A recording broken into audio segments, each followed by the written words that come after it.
Shubor nakaslem jong unongsan Hima. Menteri Ramba ka Jylla Conrad sangma hene ka sngi haba jubab e ka jingatai halor ka jinkran ulat ka Jylla UCH Vijaya Shankar hayi ang bar thau an ulong bana kalyang ka jong ura shimi ki mat ki ba ki rukhat jong ka yeng bar thau an ki lapin pau ulong ru ba ulat ka Jylla ulapin pau ha ka jinkran jong halor ka Jylla Meghalaya kum ka Jylla ka Jingkiew Sted hagari ka Tamil Nadu ka dan ha ka kedan ka Beningkong bat ka Jylla Meghalaya ha ka kedan ka Baar Kani ka diga Jingkiew banyu I ka Jingtay Stom ha ka Hindusnam ka Belwandra ka Jingkiew ha ka GDP jong ka Jylla. Uloong ru bala dapet ya ka Jylla Meghalaya niyo I bakla kiew la denu jor bat ki wei ka Jylla ha ka ri.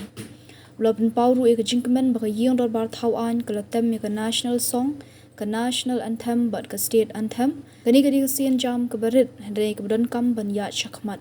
Uloong baka shimpor jan san post nam ya ka Jylla bandan ya ka jong ka state anthem. Kamdei ba keno yano hendai kadei kidak ban pau ya jinglong jongi kum ka Jylla. Ka shimpor jan san post nam bandan ya ka state symbol menta ngiladan ya ka state emblem ka blashim khya da ka sarkar. Ulong ba dei kani ka sarkar ka baki project ki ba he kila urlong ki bla shai ishra hendai menta kito ki project ki bla sedang da kinong yalam ba khmat menta kila urlong bat kila trikam. I, at the very outset, would like to thank all the honorable members who have participated in the debate to the governor's address. I would like to thank the honorable member from Umsning, the honorable member from Dadingri, the honorable member from Nongkrem, honorable member from Nongtumai constituency, honorable member from Moplang constituency, honorable member from Morankaneng constituency, honorable member from Karkuta constituency, honorable member from Pulbari constituency, honorable member from Nongtumai constituency, honorable member from Nongstoin,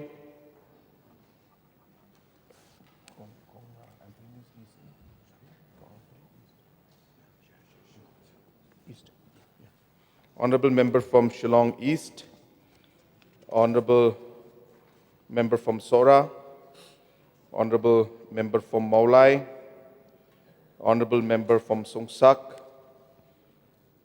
honorable member from Selsela, and honorable member from Nongpo for very actively and constructively participating in this debate to the governor's address. Sir, I would like to assure all the members that I and my team have taken note of all the points that have been mentioned by the honorable members, and hence I will not go member by member or issue by issue basis. But as I said, the suggestions and the concerns have all been noted, and necessary steps will be taken to see how we could address some of the concerns that the members have expressed today in the House.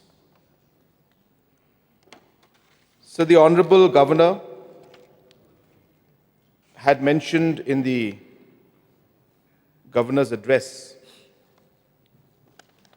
about Meghalaya today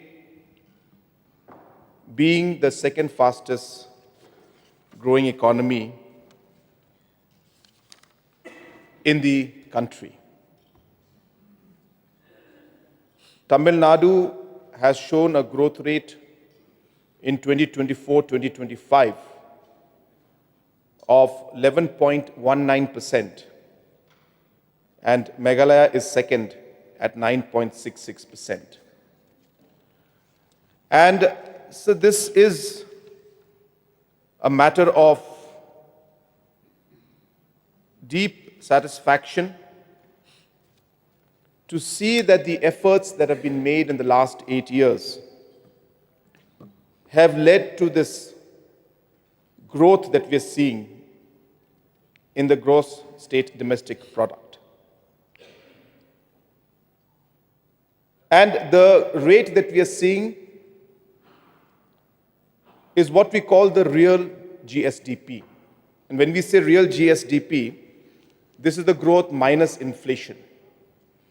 So we have what we call the nominal GSDP. In the nominal, you add the inflation factor, but real GSDP is minus the inflation factor. So these are real numbers and they show the real growth.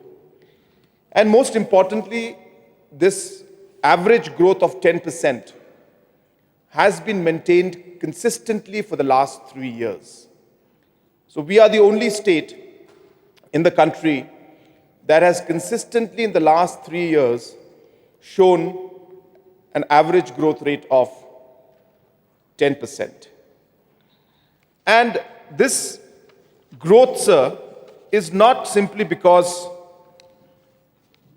of one particular year being great, one particular year spending going up. As mentioned, this has been a consistent effort. And this has also happened, as I said, because of the fact that we have targeted this growth.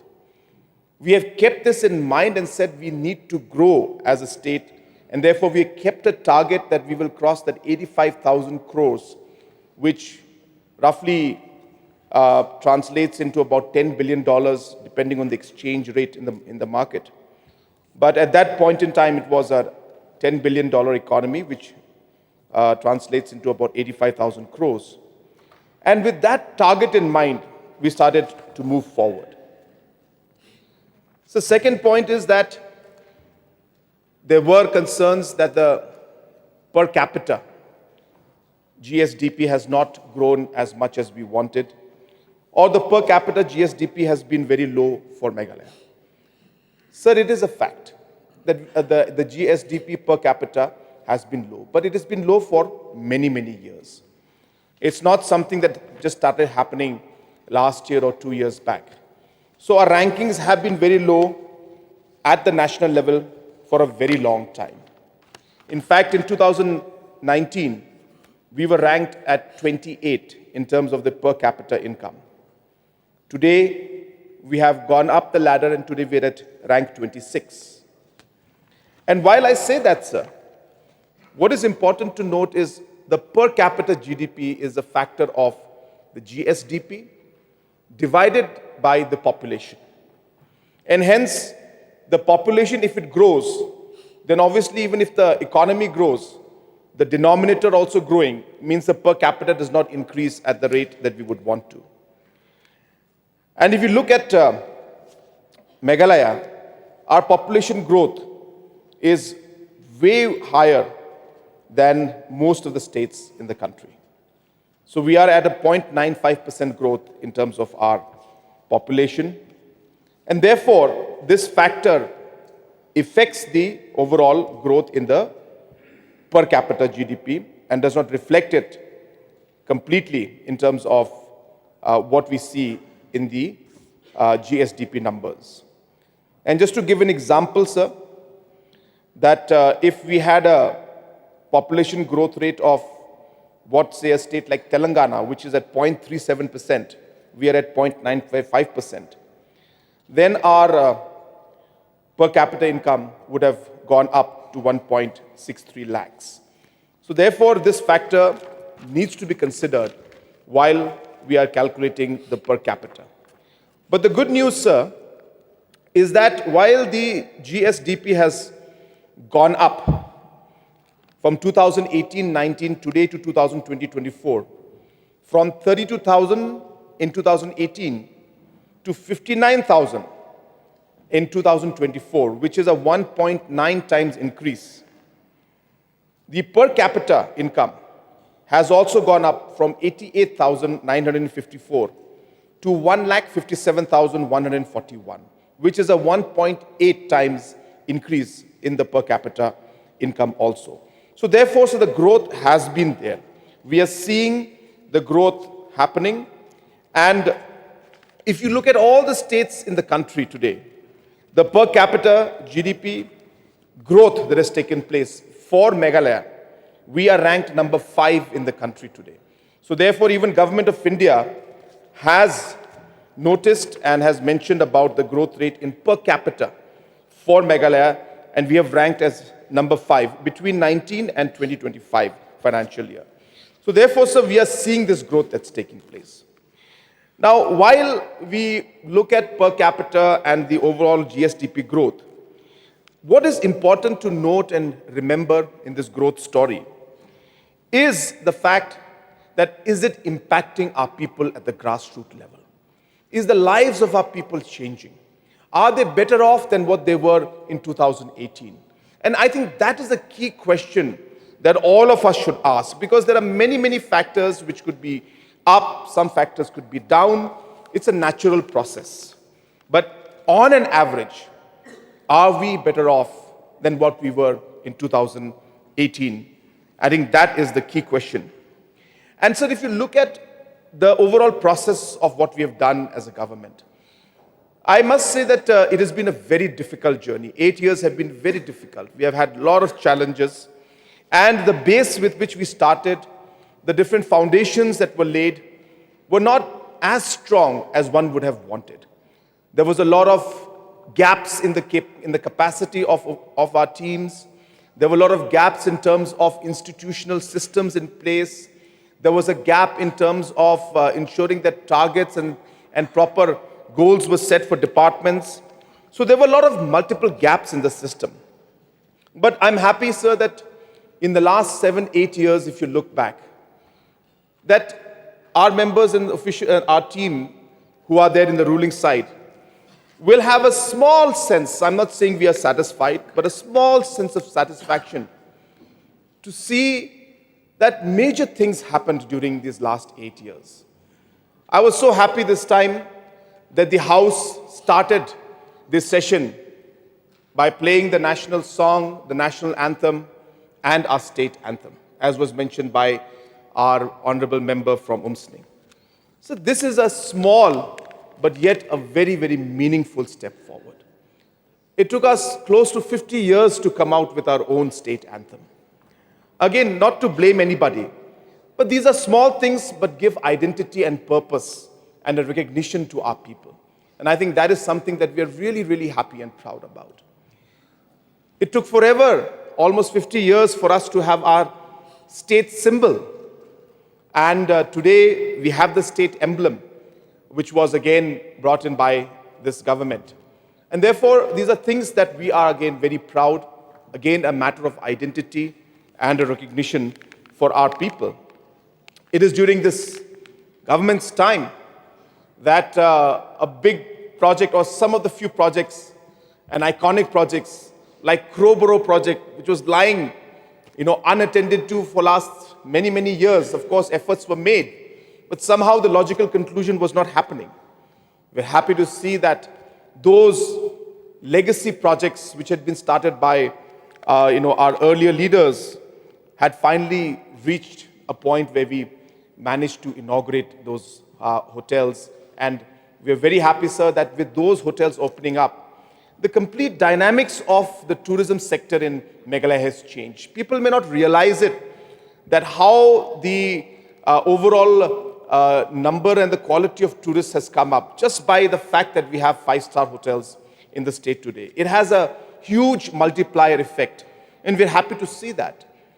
So the House, I'm very, very hopeful, sir, that in this next financial year, we will be able to enter the new assembly building.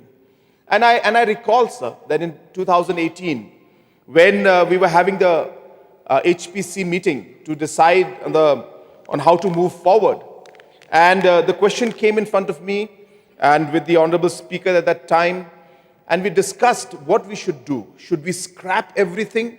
And should we start from day one, the whole process of getting a new location, getting new designers, getting new tendering process for the architects and so on and so forth?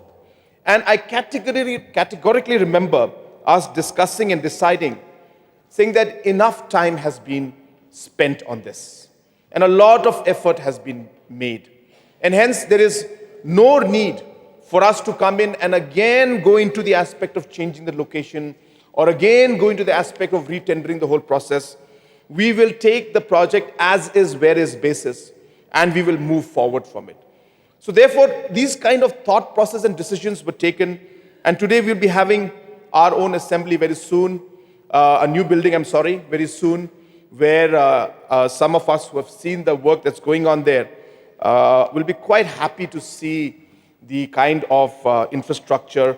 I will not be wrong to say that it's maybe one of the better assembly secretariats and buildings that at least I have come across, especially when it comes to the smaller states and the states in the northeast. So these kind of impactful changes have taken place. There's so many more which I will continue to address in this reply.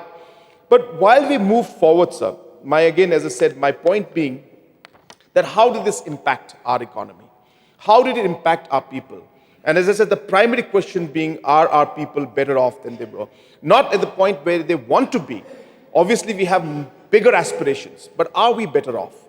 And if you look at the overall, the process of calculation, so there's a process called the KLEMS, which is the Capital, Labor, Energy, Manufacturing Services method, which is a method that has been used and prescribed by the RBI framework.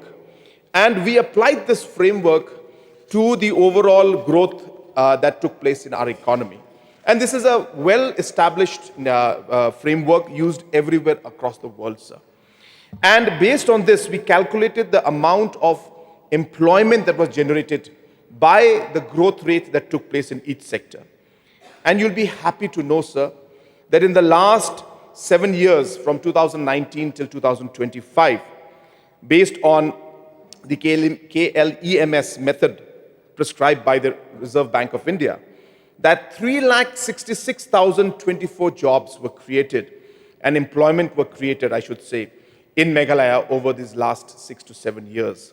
In agriculture alone, 190,914 jobs were created. In trades and repair services, 59,457 jobs were created. In hotels and restaurants, 12,683 jobs were created. In transport and storage, 9,835 jobs were created. In manufacturing and recycling, 24,926 jobs were created. And so on and so forth. And if I go deeper into the agriculture sector alone, for example, in agriculture, we created 196,914 employments were created.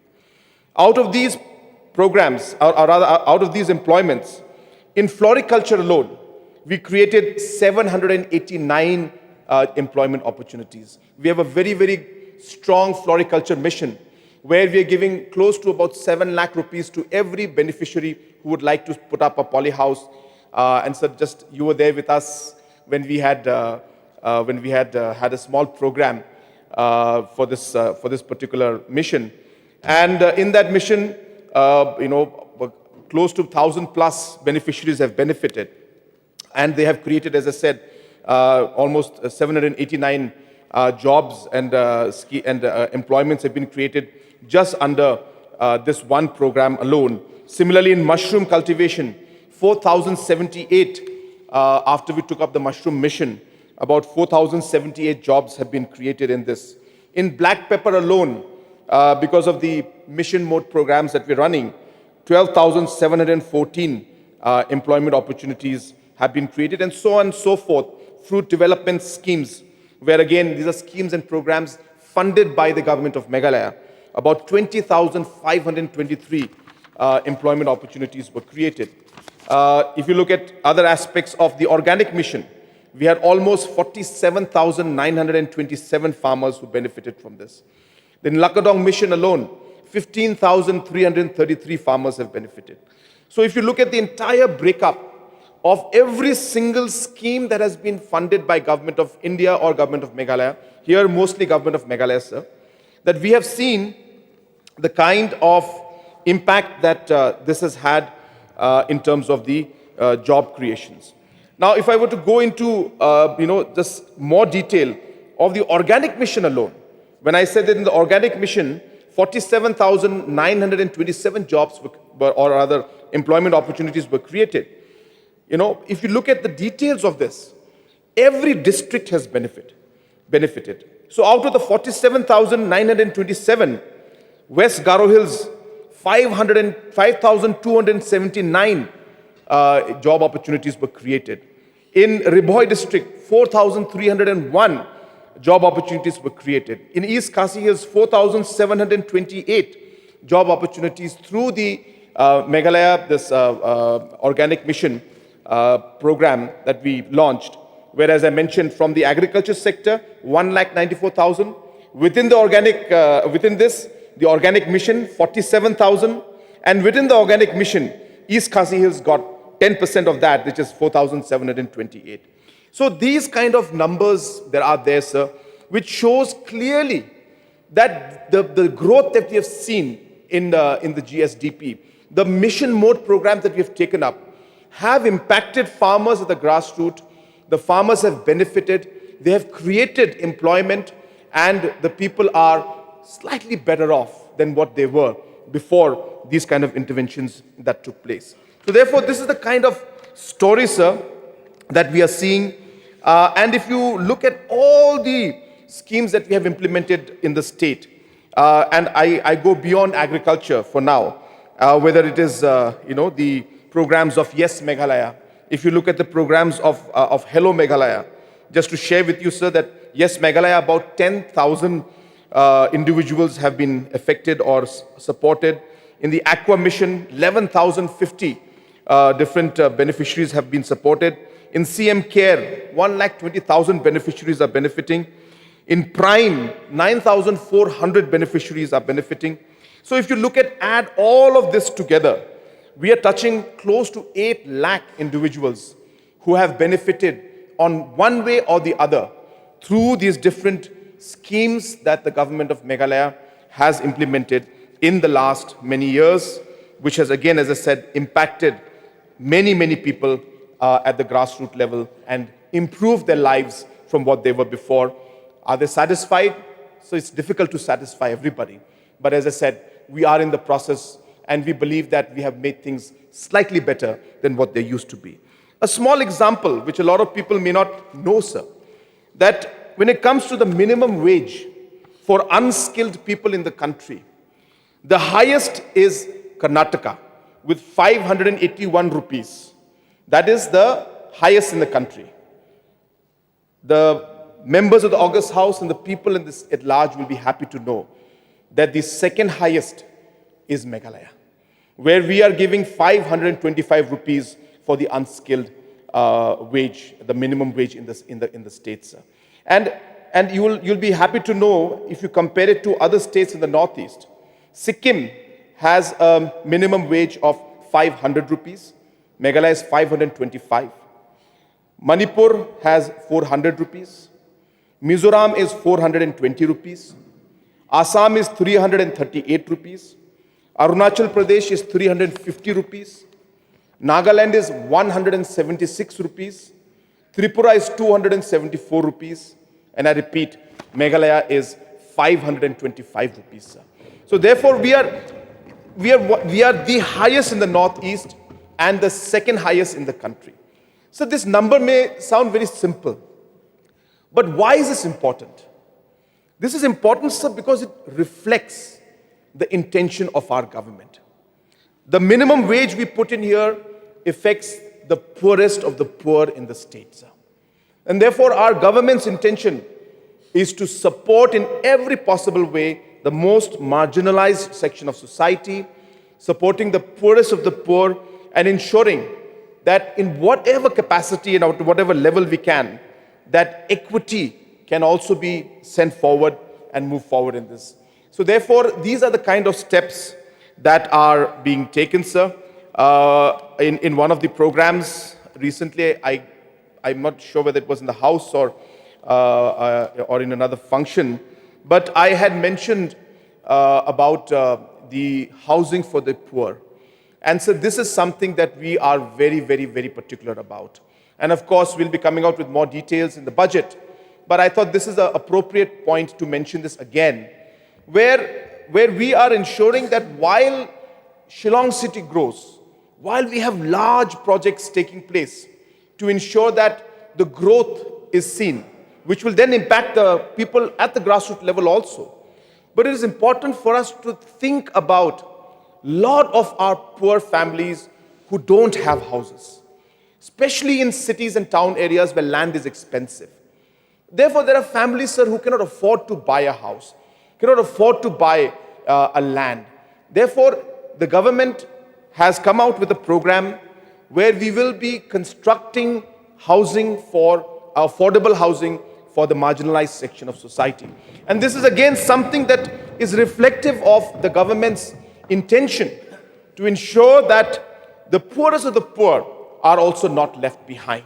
So while this small aspect of unskilled labor, where the minimum wage, as I said, is the second highest in the country, and the highest in the Northeast, maybe a small number, but the message that we're giving to everybody is a very, very strong, powerful, and a big message, sir. Sir, there are, of course, many other programs that are there in this. I will not go into details of that. But I would like to just share with the members, and I think some of the members had mentioned about this. This is, again, an issue that a lot of people talk to me about. Again, reflecting about our local people, our local contractors, our local entrepreneurs.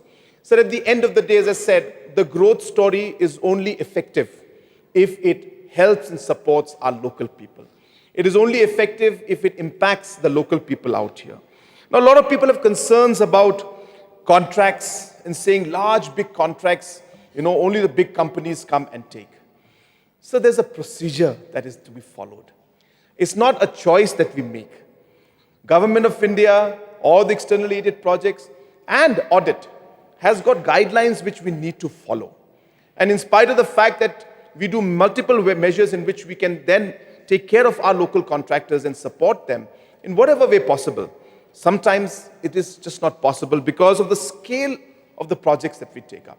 Now, there are big, big projects which will be audited in the future, which need to be followed in a mechanism of tendering that is acceptable by the audit.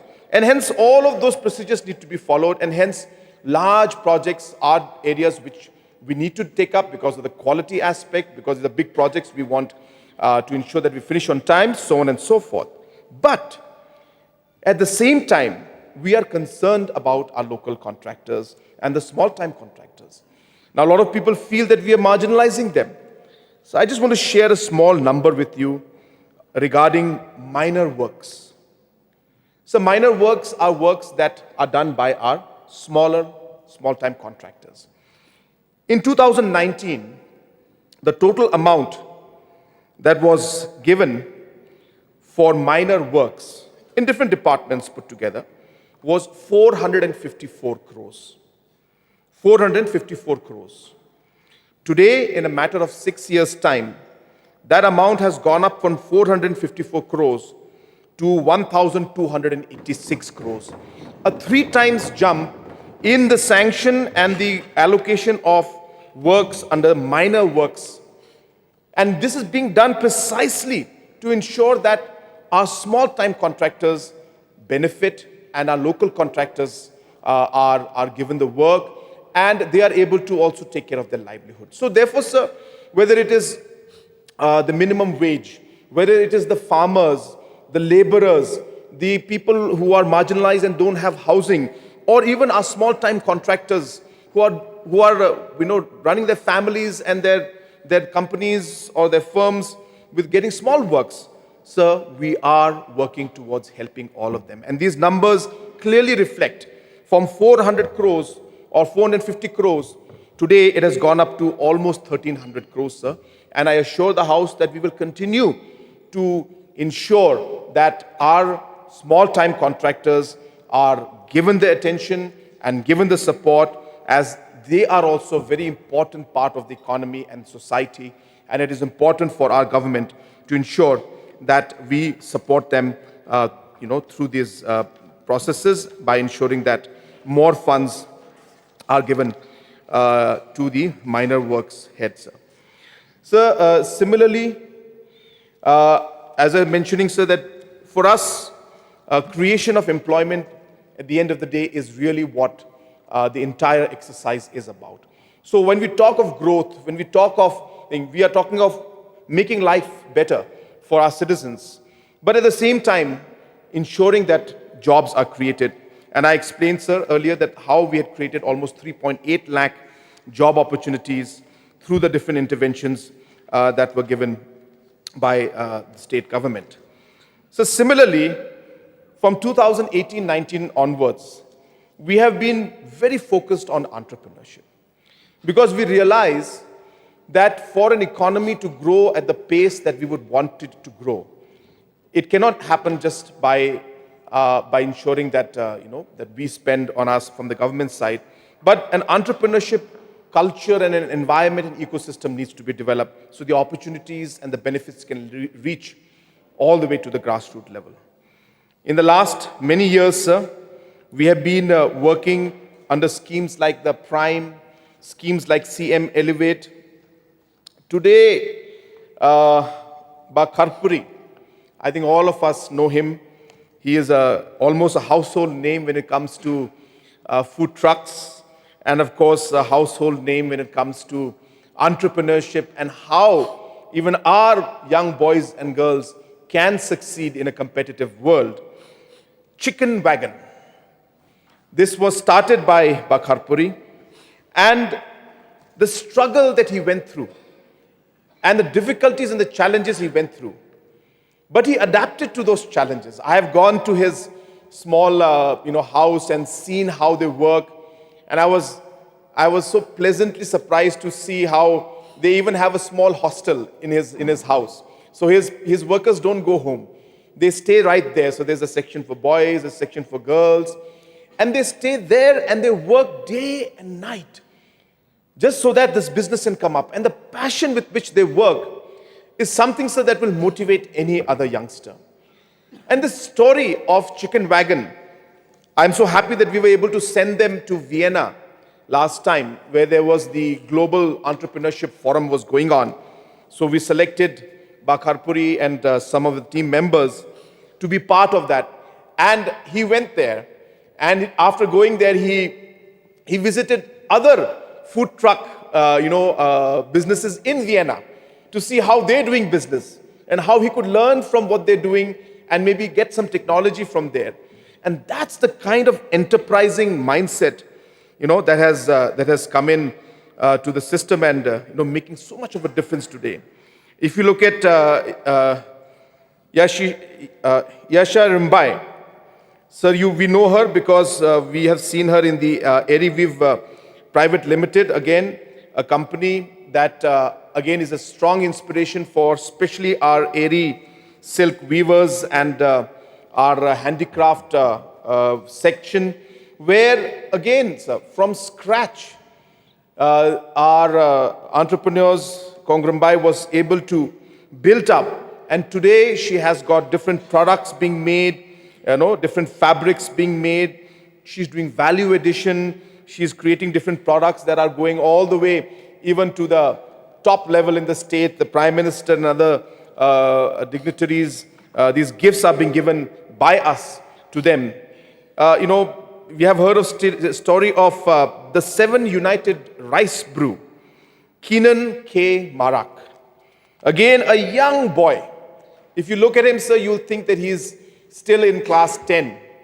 But even at that young age, and being so, not having the kind of exposure that one would want, he took an opportunity. He realized that there's an opportunity in the rice beer. And he started to can it, because he realized that it's a cultural aspect for the Garos and for many other tribes. But he took it upon himself to create the infrastructure, get the investment, get the equipments, and today he is creating those cans of rice beer. And just to share with you, sir, we had a very difficult time because we had to play with the policies and the rules of the excise department to create the policy ecosystem so that his products could be then legalized in one way. So we had to do a lot of homework, which took us some time. But I'm happy that we gave all the support that is required. We supported even through all our financial support and other things by giving guidance. And today, he is doing well. And he's producing, and he's employing people. And I hope that his business will grow even further. But these are the kind of opportunities that we wish to give to our people. This Srimati Prasinda K. Sangma from Messrs. Same Food and Beverages. I don't know how many of you have met her, but in almost every single government program or every single convention we have where we are showing the products of the state, you will find her with her family, her team, giving out one of the best homemade local fruit wines that our state has seen. And I remember 2018 when I first went to the counter to see the products that she was making. The bottling of the products, I'm sorry I have to say this in this house, but the bottling of those products was in a used bottle. You see, and the label of that used bottle also was not taken out. So it was some other beer brand, some other alcohol brand, but since there was no facility, no support, she just used to make the wine and she used to then sell it in those, in those recycled bottles, if I may. But through the years, as you're aware, sir, we have an incubation center for fruit wines. It's in the Indian Institute of Hotel Management in Shillong, in Mount Indiang. So we created a wine, incubation center where our farmers and our entrepreneurs are being trained on how to get better quality of fruit wine. Today, after providing this support structure, helping them with finances, connecting them to different packaging companies, you will see the kind of product that Srimati Prasinda K. Sangma today is coming out with. And you will not be able to compare the two products of the 2018 to the 2025. It is not just national, sir, it is at international level products that she's making. And like her, there are many, many, many such entrepreneurs today who are making homemade and local fruit wines. Because, sir, our point of bringing the fruit wine was, number one, a lot of people are into it. And number two, our fruits get spoiled. They rot and they finish, so they perish. And therefore, one of the ways to create value out of it is to create homemade wine. So therefore, our policy supports that. I think you may not be aware, but we have taken a policy decision that you will not require to take any special license for it. We give you a small document, but you don't have to pay much. I think 500 rupees or 1,000 rupees or something has to be paid. And we're not charging any ad valorem on this. We're not charging any taxes on this. We're ensuring that these fruit wines are popular, made popular, because these are also our tourism products for us, and they create livelihood at the grassroots level. Again, sir, reflecting that when it comes to local products, local livelihood, we go that extra mile and extra step to ensure that we make the policy frameworks very smooth for them to be able to grow their business, create the employment, and have better opportunities. So like that, sir, I have got a full list of different entrepreneurs who are today being supported. This paper has about 30, 40 of them, but I will resist from going into all of these numbers. But it's something that is in fact, a story which we should all hear. Sir, apart from that, the local incentives and local jobs that we're creating. Another area for us of great opportunity which we have been working on is to skill our youth in the right direction. And therefore we realize that while we create entrepreneurship, while we look at different forms of job opportunities, skilling our youth in the right skills and in the areas which they are good at, and the opportunities that are available, I think is very, very crucial. So therefore, many, many Government of India skill programs are going, but somehow, somewhere, they're not suiting our requirements. So we have come out with our own Skill Meghalaya initiative. And, We have almost touched 60,000 plus youths have been trained and individuals have been trained since its inception. And I'm very happy to see that this has had a very, very positive and a strong impact at the grassroots level. Training programs like Mason, for Mistri. I was mentioning last time in the house that when you look at the overall Mason capacity or skill, when we look at regions like Khasi Hills, there's a lot of skill available in that, because almost in every village you will find somebody who can actually become a Mistri and a head Mistri and a Mason and actually do the work. But whereas if you go to some of the parts like in Garo Hills, there is a huge deficiency of that. And we realize that if our local boys and local girls can be trained in that, then they can become that particular force that is required to ensure that large-scale implementation happens. So we are aware that whenever we have a small law and order situation or some kind of a communal tension, suddenly you'll see Garo Hills, all construction work stops because there is no person to work. So these kind of areas can easily be worked out where there's an opportunity for our youth can come in and become that worker or that particular Mistri that we require. And we are looking at all of these kind of options.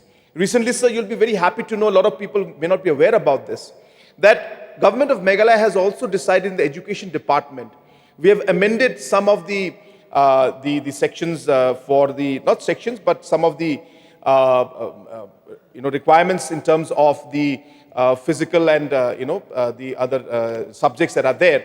And we have introduced a certain aspect of skilling in that. Now, this is nothing new. This has always been there. But why is it different? What we have done is that we have now changed the skilling requirement and to not just a normal skilling, we have connected that skilling to your ancestral and family skills that you may have. So, sir, in your area, you keep mentioning about blacksmiths who are there. And today, many of the young kids may not want to follow that profession because they are looking at other things, the world is changing, and so on and so forth. But then, it is important that a child, a son or a daughter should see that aspect of what his or her father went through or mother went through when they were also struggling. And we realize that it's a great way to connect the child to the parents also, and also to continue the legacy of the family in terms of the different skills that they've had. So for example, the blacksmith is there. We have put 50% of the marks under this particular subject, where the child will and must take skilling from his or her father or mother. So the mother may teach bakery. Maybe she's into baking or cooking. That will have marks. So we are allowing them to learn those skills and get marks for doing that, sir. So these are the kind of things that we're again impacting, because we realize at the grassroots level, we may have a growth rate and touch 85,000 lakhs, crores, of GSDP. But if that growth does not improve the lives of the people and does not touch the lives of the people at the grassroots level, then we are failing in our responsibility and duty to make that change that we had started to do or started off with. And that is why, sir, I chose this opportunity to share with you that it's not just numbers. There is a story behind what we are talking. There is a plan behind what we're doing. There's a strategy to achieve that plan. And the impact of that plan and strategy is starting to show results in the different points that I have just mentioned to you. So apart from the economic impact, we've also realized as a state, as a government, that it is crucial for us to not forget our roots.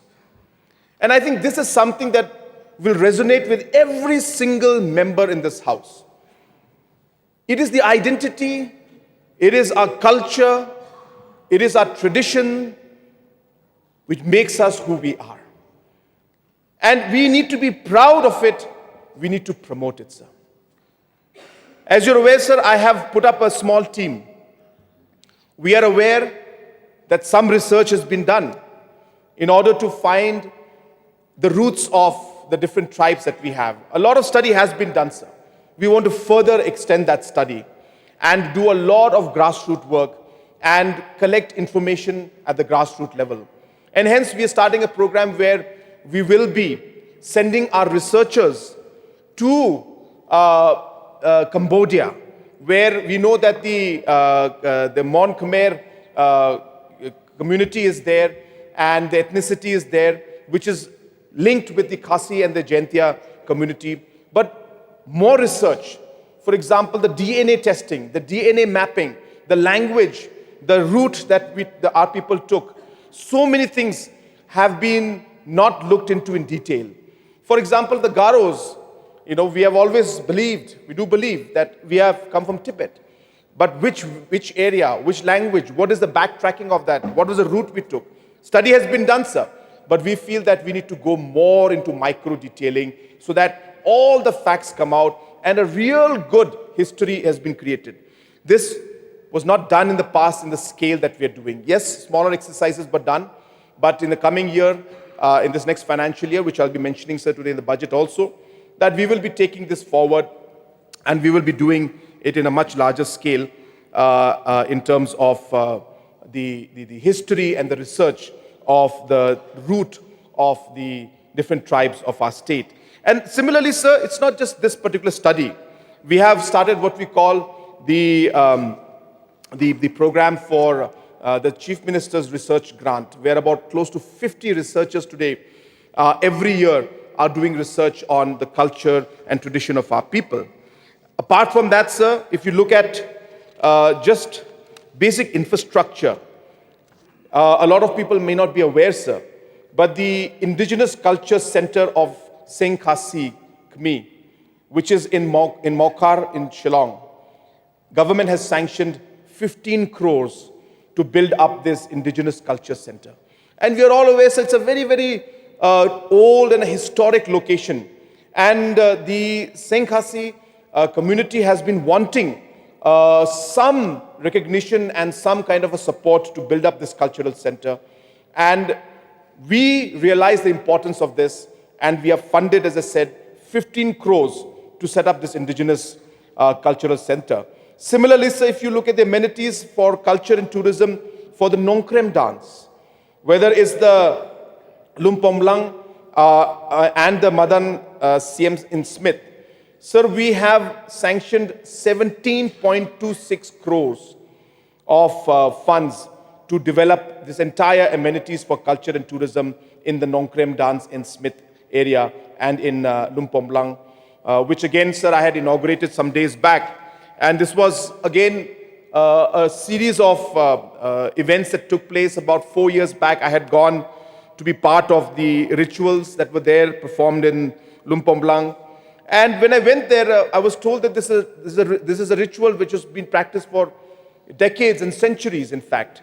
And when I went there, it was a plain ground with no infrastructure at all. And people were either sitting on the ground or they were sitting on the plastic chair or wherever, and it has no semblance of, a tradition that has been followed for 100 years. And that's when I spoke to the leaders there, and I said that I think we need to do something about this. And we discussed and we talked, and I'm happy to inform you, sir, that in the last 4 years, we have sanctioned 17.26 crores, 13.56 has already been dispersed, and the rest of the work is continuing. And if you go and see now in Smith, there's a boundary wall that has been constructed around the field. There's a large stage that has been set up. Public facilities have been created. And a sitting area and arena, a small arena has been created in the Lumpomlang area so that this particular ritual can take place and public can sit and gather, and there is dignity to the entire procedure, sir. So these are the kind of things that we are focusing on to ensure that we are able to give importance to that cultural and identity of our state and our people. So the Tribal Heritage Research Center in Mandalgiri, this again is a 40.9 crore project which is under tendering. And I had gone with Honorable PHE Minister, whose constituency this falls under. And we have seen roads have been constructed now. Earlier this area used to be very, very I should say, non-connected. And Honorable MLA used to tell me that he had to spend the night overnight to campaign there because there were no roads. But today we can go and come back in a matter of 20 minutes, half an hour, because the roads and other infrastructures have been created. And also, as I said, in order to ensure that our tribal heritage and culture is researched, this particular Tribal Heritage Research Center has been finalized for Mandalgiri for 40 crores, 40.9 crores, and the tendering is under process as we speak. Sir, in Wamaupat village in Mausanram, so there is a Twalongwar open air museum. I don't know if you're aware of this, sir, but a lot of people are not aware.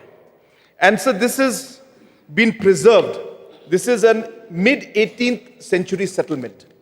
Mid-18th century settlement, sir. And it has got a lot of scientifically validated archaeological site remains are there in that. And this again place was not, given any importance. And of course, small activities were taking place. But today we realize the traditional and cultural importance of this location to our people, and especially to the people from that area. And we have sanctioned 50 lakhs for infrastructures to be created so that overall we can start developing that place, doing a bit more research, and being able to preserve the history, the rich history and culture of our people. So if you look at the Sirvet Ubarim, again, sir, this is basically preservation of the oral traditions and indigenous wisdom, and the documentation of ecological and ritual practices of our people, sir. This also will facilitate intergenerational knowledge transfer. So these kind of things and this documentation was not available for this and was not being done, sir. We have sanctioned 1 crore so that this particular documentation can be done, so that again the rich heritage, the rich culture of our people, the knowledge of our people can be preserved, sir. So similarly, sir, through Intact Meghalaya, a lot of documentation is being done for oral history and heritage documentation, where we know that there are so many different stories that we have, folklores that we have, which just simply go unnoticed. So therefore, and in fact are disappearing because there is no proper documentation. But through Intact, we have started doing this work, sir. And today, more than 35 Khasi oral recordings have been completed. Garo recordings are in place. 20-minute documentaries on traditional practices are being made. Heritage walk documentaries are underway. And similarly, sir, we are also working with different international agencies to take things forward in this aspect also, sir. Sir, apart from that, just to share with you, and you must be all aware about Hello Meghalaya. So the Hello Meghalaya platform is a platform where we are providing an OTT platform for filmmakers to put up their films on this platform, and we pay them for it. We pay them for it, sir. So you'll be happy to know that apart from music videos, other documentaries that are being made, our film producers and makers are so connected to their grassroots that so many short movies have come out in the Hello Meghalaya, which are linked to our tradition. Just to give an example, sir, Kasinjuk Riki Laipu Siem, The Alliance of 30 Kings. This movie was made and it was written and directed, of course, by late Hamlet Barre. But these are the history and episodes of the Khasi history and the culture. Again, similarly, D.A. Sangma made a movie called What I See. And it's a deeply moving story, in fact, of a blind boy who navigates the world through sound and music. So these are the kind of movies that are being made there. Nokalikai, again a short film rooted in one of the most haunting legends of the Khasi tradition. The story of Likai, a widow whose remarriage ends in devastating betrayal. So, sir, this platform is allowing our youngsters to go back into history, research and make movies so that future generations can then go into that. And like this, I have got a whole list of documentaries. I don't think I'll have time to go, but like, say, for example, in Maulai Elmer War, a visual portrait of Maulai, one of Shillong's most culturally distinctive localities. This documentary is on Hello Meghalaya, and this is being supported by Government of Meghalaya. And today this documentary is made and is on the OTT platform. So like this, there are many such movies. I've got about 30, 40 of them listed here, but because of paucity of time, I will not go into details of all of that. But I think the point that we're trying to make is that while our economic growth is taking place, and while this economic growth is impacting the people at the grassroots and more policies are being created, and we're moving forward as an economy and as a society, I think what is important to not forget is our roots and our culture. And therefore, these three things must come together for us to be able to become a sustainable economy in the future. Because all of these aspects are important for us as a society and as a people. And once we create that balance between all of this, we will be able to, as I said, create a very strong economic model which we can at least, we can take forward in the days to come. So I don't want to go too much into details about so many facts, but just some of the concerns that honorable members had mentioned regarding power cuts. So I think this is important to address because there is a bit of a non-clarity in this and confusion. Sir, the power cuts, as I said, are not scheduled load shedding, sir. But as mentioned again by the honorable member himself, that there are rusted poles. There are a lot of transformers, more than 1,000 transformers which are of low capacity or are very old in nature. There are wires that have been there for the last 30 years.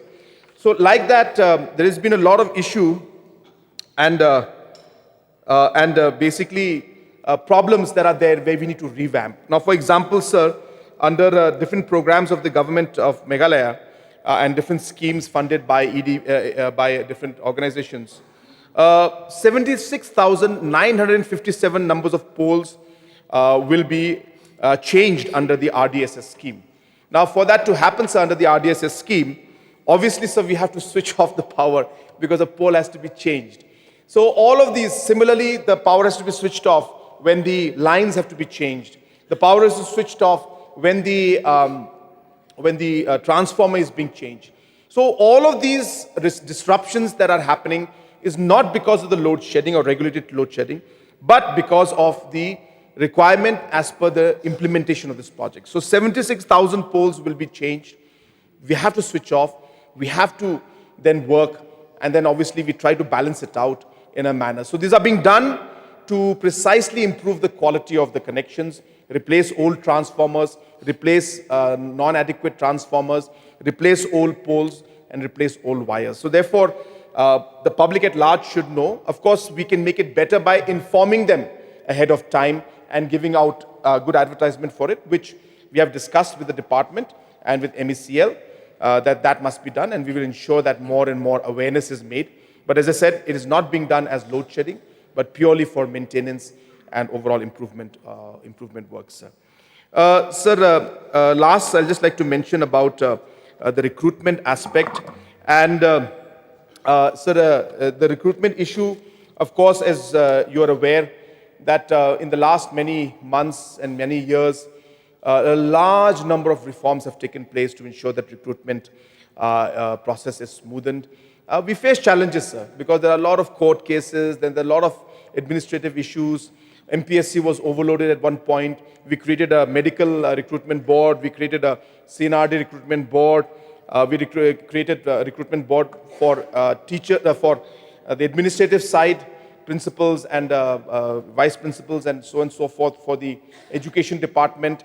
So there were a lot of reforms that took place, but I'm happy to share with you, sir, that we are now almost at the point where we have filled up most of the vacancies that were there, sir.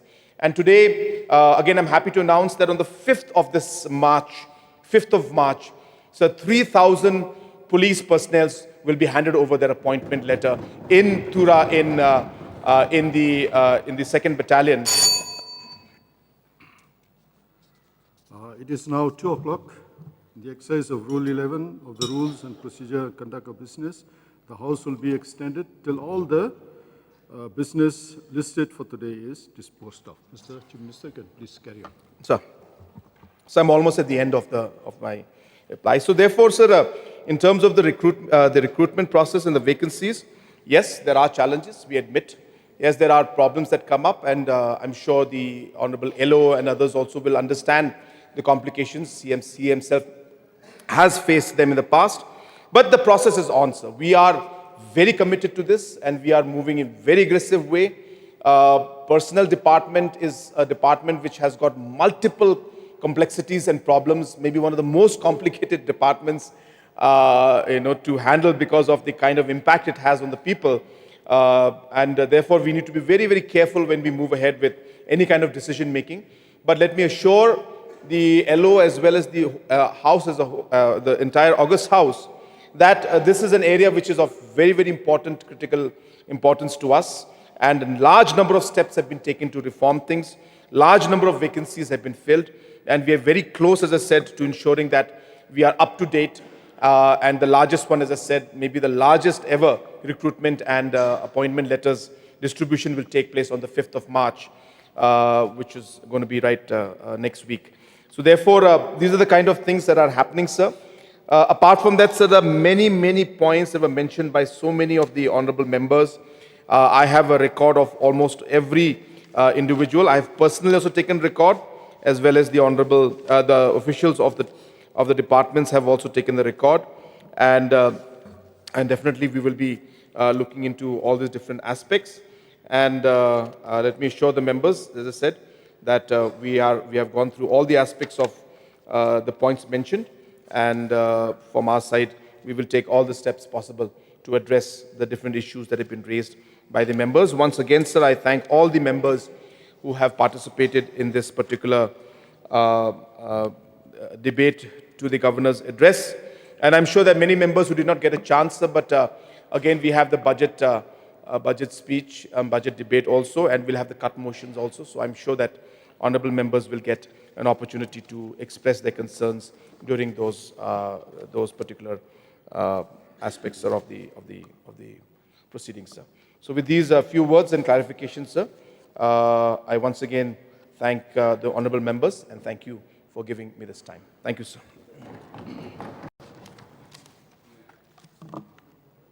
I know the mind of the mover as to whether he will withdraw his amendment to the motion of thanks.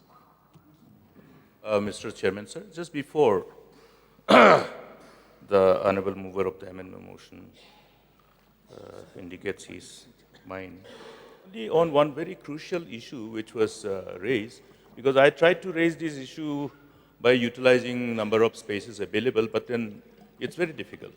So this issue of road safety and the precious time which is available for saving lives in the case of road accidents. We all know the figure, we know all the agony. Therefore, the money which has been sanctioned for the trauma centers, long time back, before 2018, I would like to see that this particular trauma center is fully operationalized, number one. And another thing is that road safety requires indication of the location of trauma center.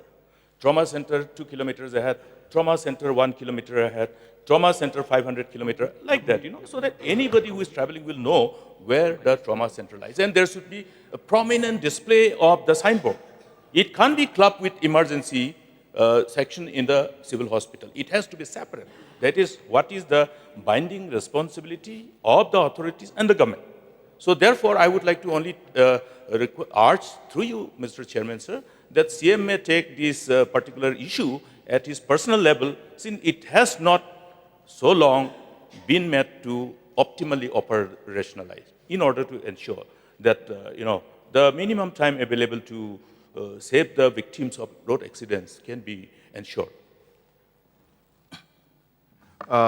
Yes, sir, the point that has been mentioned by Honorable LO has been noted. I completely agree with him that these are important aspects, and therefore, of course, I don't have the details with me right now, but definitely, sir, I can assure him that I will personally look into this matter and ensure that whatever the provisions are there, we do our best to implement them at the earliest, sir.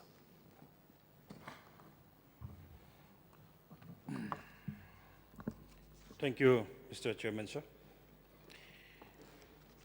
I would like to thank the Honorable Chief Minister for going into details about the concerns which we had raised. So before I can say what is there in my mind, sir, I would like to raise some point of concerns which I have observed in the course of reply. Sir, while moving the motion, I have mentioned about the cashless transaction in enforcement check gets to be made mandatory. So I would like to know the decision and the commitment of the government in this regard.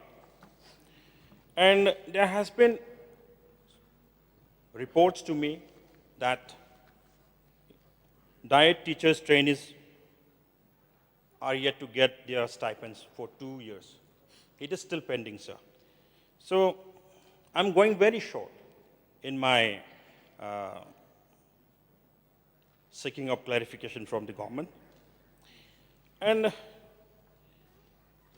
there has been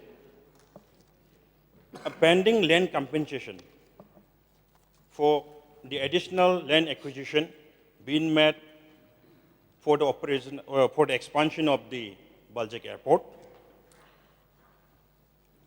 And the highly praised, which I came to know from the honorable members of this House, of this August House, about the Meghalaya Outstanding Sports Persons Direct Appointment Policy. I tried to go through the policy.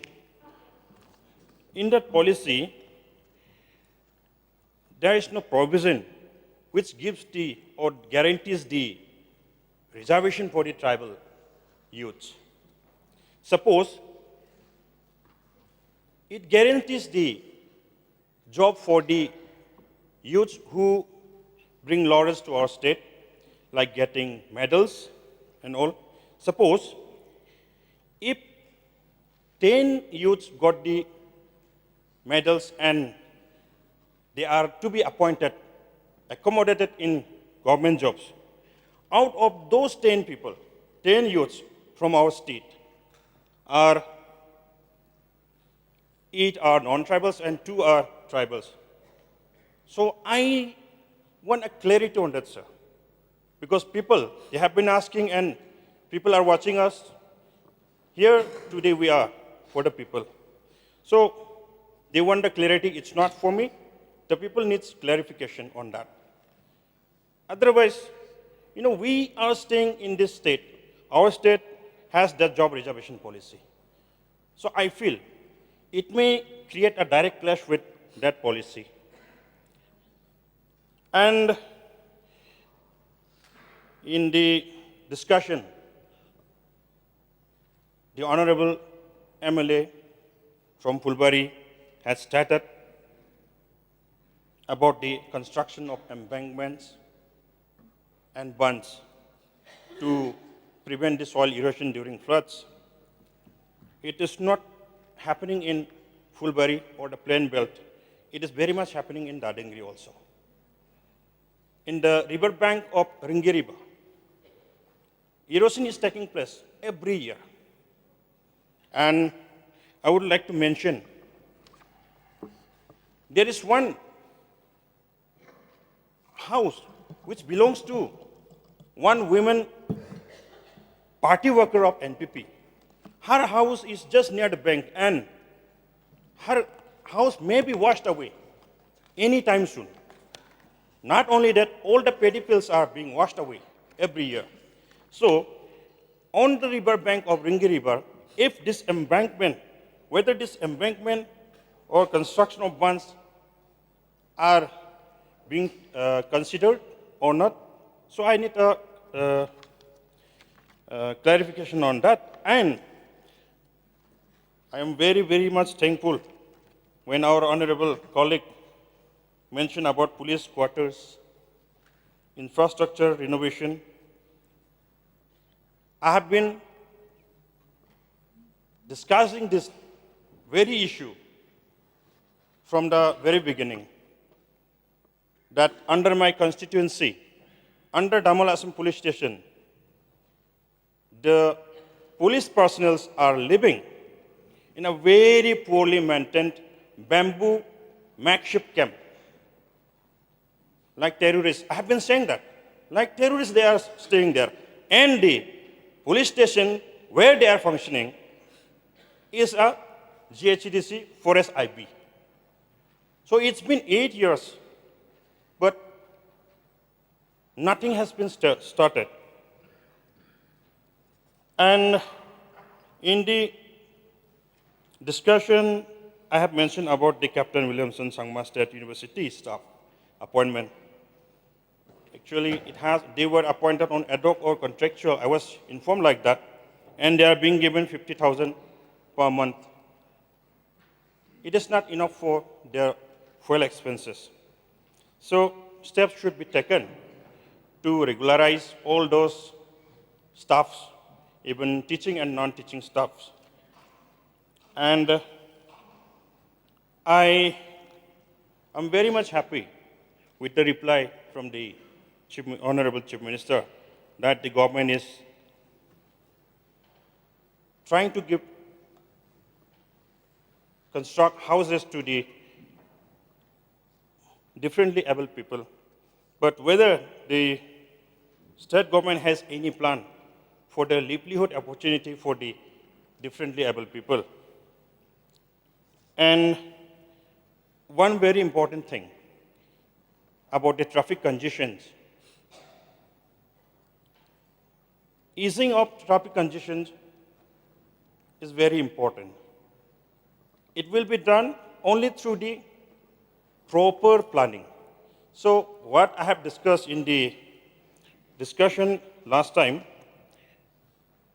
a town committee planning should be formed in every civil subdivision so that we can plan from now on, because these civil subdivisions are growing. So these are my points of concern. And the last one, which I want to seek the clarity from the government about the appointment of cooks, sweepers, Mali and Dobi in Dajangri CHC. I have personally went to meet CM himself, Honorable CM himself, to his residence, and he promised me to look into that matter. And I even had approached our Honorable Health Minister in this regard. So these are some points which I want to get clarification from the government. Thank you.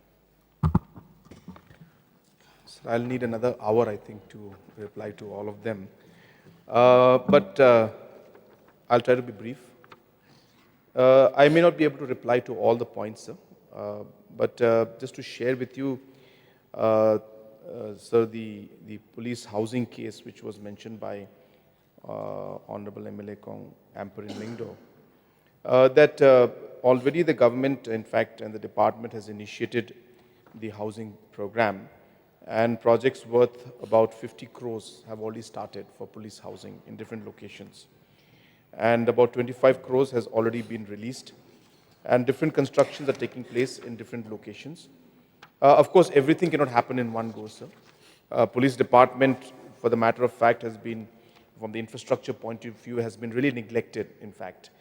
And we came out with this innovative fund where we were giving untied fund to the SPs. That has really helped a lot, sir. So this is a fund that is placed at the SP level, and we created an engineering wing in the police department.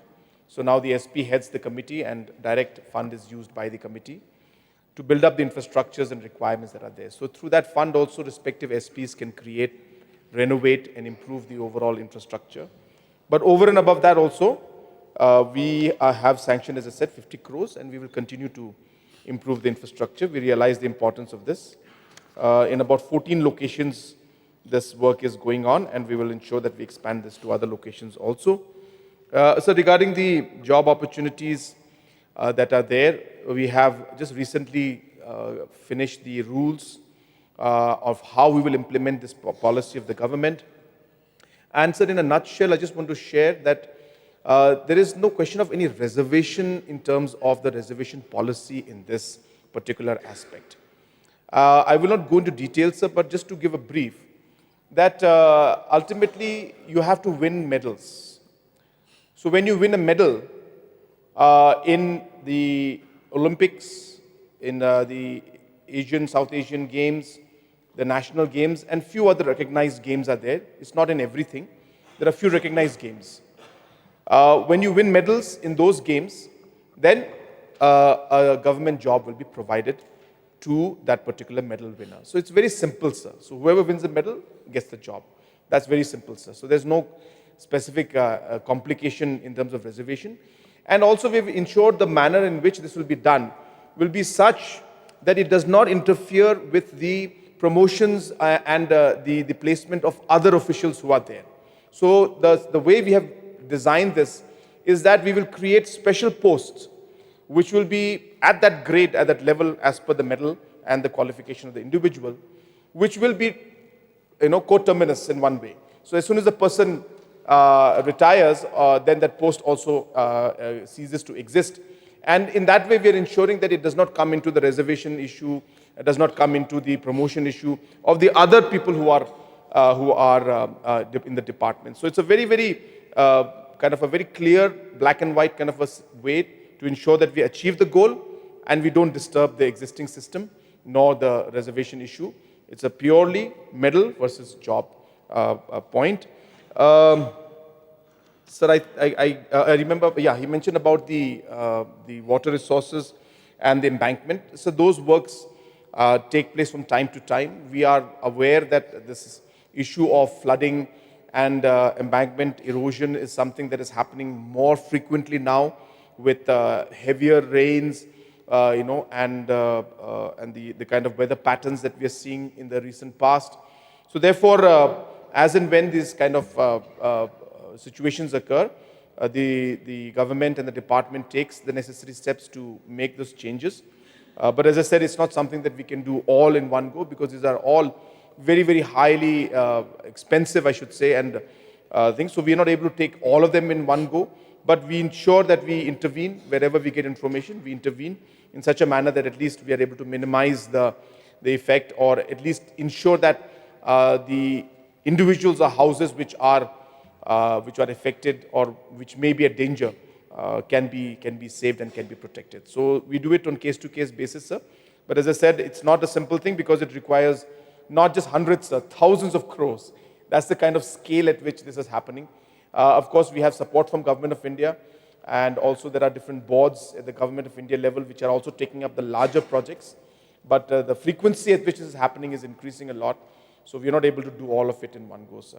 So apart from that, there are other many points mentioned by Honorable MLA. I will definitely take note of that, and we will definitely take steps to see how we can address those issues, sir.